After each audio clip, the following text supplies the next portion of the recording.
HHH1987.com.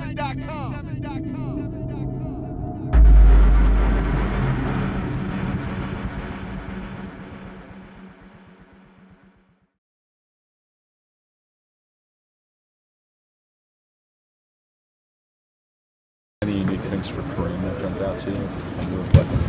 As far as any farewell gifts? Or no, I mean, he got Harleys and all that stuff. I'm waiting to see if anybody gives Kobe a Benz like we did for Cap. So still waiting on that. But other than that, it's been pretty mild-mannered. Well, you guys got him now? Yep.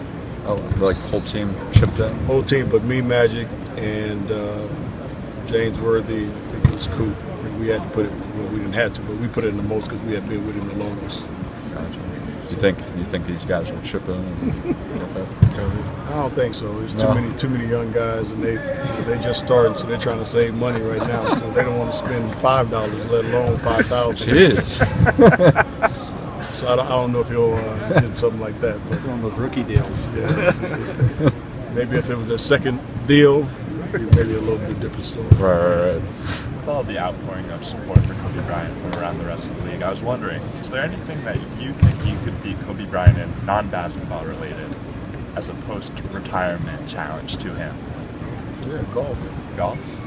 Kill it. What's your handicap? Mine? Yeah. You mean now, or you mean when I stopped playing when the season started? Sure. It was 4 when I stopped playing. So how many holes would you spot? I would give him 2 strokes every hole right now. Because he's not a golfer. But the one thing about him, I know if he ever took it up, he would be just as competitive as that as he is on the basketball court. That's probably the one thing. Our other vice is that when we retire, at least myself, when I retired and I got into golf, it was like another safe haven for me as well. But it's also probably the toughest game that you'll ever play. So I don't know if he'll get into that because I know he wants to develop his business and things like that he has other interests outside of basketball, but I don't think golf is one of them. So I know I can get him in that. Do you think he's the type of guy that would play after he's done, like a pickup or just play basketball? Yeah. Or is it like once it's done, it's done? I'm not sure. That's a good question. With some of the injuries that he's had, I think it would be hard to, kind of pick up and pick up basketball, or just play randomly. I think he would do it with his girls and some half-court stuff and shooting and all that stuff. But as far as playing an actual game or going up and down the floor, I don't know if he would do that now. And I also know if he did, that he would have that same drive. Though that's the crazy thing about it. To try to win every time he was out there playing 2-on-2, 3-on-3, 1-on-1, or whatever the case may be. Yeah, it would be a lot of demoralized guys at Equinox. Yeah. I don't think he would play at Equinox. Okay. I wouldn't play at Equinox. I told him that guys got mad at me there because I told them I wouldn't play with them because they don't know how to play.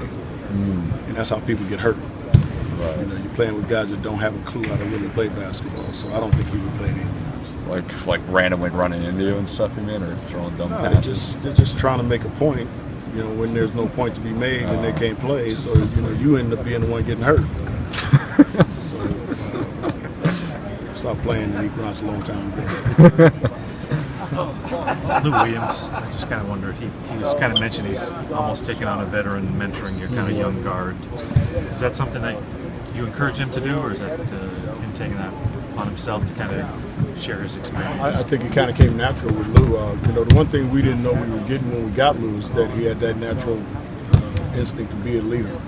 So watching him interact with some of our young guys has been great. And he's a guy that's straightforward with him as well. Because he came in this league a long time ago and he was with Allen Iverson and some other guards. So he has a pretty good idea of what it takes to be successful in this league. So he's been really good for our young guys, on the court and off the court, especially in practice. He's a guy that comes to practice every day. You have to tell him to take a day off because he puts everything out there when he comes. Do you see Meta becoming a coach? Yeah. How so? I just think with his work ethic and the way he relates to guys, I think Meta could be a coach. I think that's probably something that he wants to do in the near future, probably when his career is over. I I don't know what steps he'll take to get to that particular point, but I think he definitely has admirations of being a coach. I think he'll be a coach. You think through the player development assistant then there, or could he jump in as a I don't know. main guy? I don't know. I think probably starting out, as an assistant coach somewhere, as a player development type coach, I think he would be good at it because I think he's really helped Julius in that department. But I don't know. It kind of depends on what his real interests are in that department as well. You said that he was picking your brain a little bit about that, about just coaching. And, he talked a little bit about it. We just talked very briefly about it. And I told him it's a lot of work that you don't really think it is. It's a lot more to it, and which I found out real early. Being an assistant in Sacramento, it's not just the basketball part of it. It's behind the scenes stuff that you have to do to get ready and prepare for games, and players that you have to deal with and get to know them on a different level as well. So it's a lot of work. And most of the time, as assistant coach, the players confide in you a lot more than they do the head coach. So once you take that role, all of a sudden they don't want to talk to you as much. They'll go to the assistant to kind of. They'll say what's on their mind, so you get it secondhand sometimes. But it's something that I think he'll be good at. Yeah, they're the good guy, and the head coach is the bad guy. Head coach always the bad guy. Byron, as a guy who's played on and seen a lot of great teams, where do the Warriors, in your mind, stack up to some of the other teams you've played on and seen through history? What I've seen in the first 20 games with them, the top 2 or 3 great teams that I've seen. They right now on a different level than any other team in the NBA.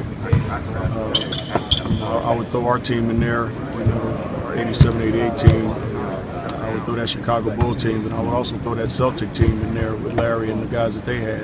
So that's 3 great teams right there. So Golden State's in that mix.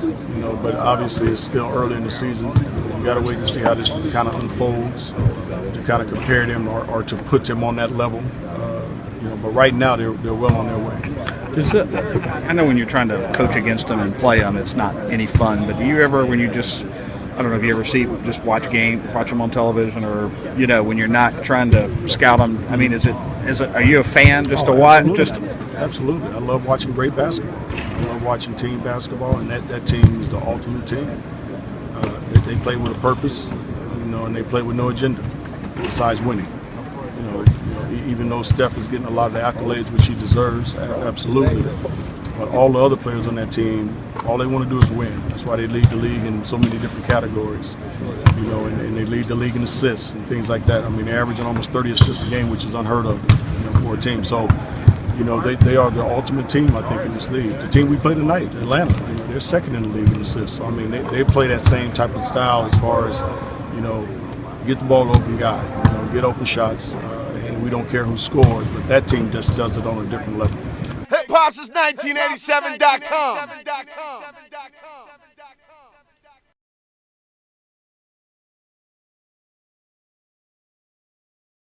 Last season, you were in a very, very interesting but privileged position. You got to play with 4 out of this, let's say, the top 10 NBA players in the world. Right. Kyrie, LeBron, Westbrook, and KD. What's it like? What was it like playing with all 4 of them in one season? Like, what are some things you pick up? Break it down for us.